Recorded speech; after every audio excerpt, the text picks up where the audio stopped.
Hello ખેડૂત ભાઈઓ, રામપુર તોરીને આંગણે કારુભાઈ થુમારે 39 નંબર માંડી વાવી હતી.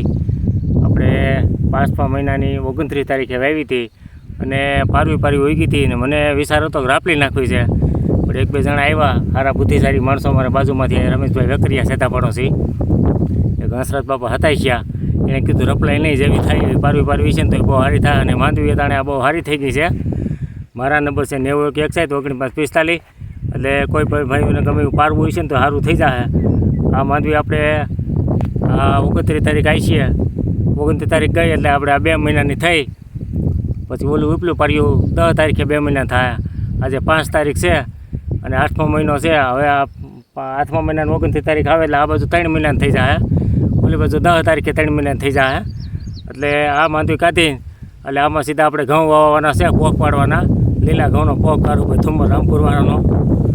એટલે પોકના વધારે આપણે ત્યાં ચાલુ થઈ ગયા છે, ઘણા વધારે લખાઈ ગયા છે, ઘણા ખાતામાં પૈસા નાખી દીધા છે. એટલે આપણે પણ પાડવાનો છે 200 મણ ઘઉંનો પોક કરવાનો છે. 4 વીઘાના માંડવી છે, 4 વીઘાનું કામ કરવાનું છે પોકનું. અને માલે બહુ સારો છે, જો હુયા એવા જામી ગયા છે. એટલે આપણે ભાગમાં છે એટલે થાય. જાજી નહીં પણ અમે 2 ખાંડી થઈ રહી હતી, પણ કોઈ લોકો આવીને એમ કહે છે 4 ખાંડી થઈ જાય. પછી અમારા ભાઈ જે થાય એ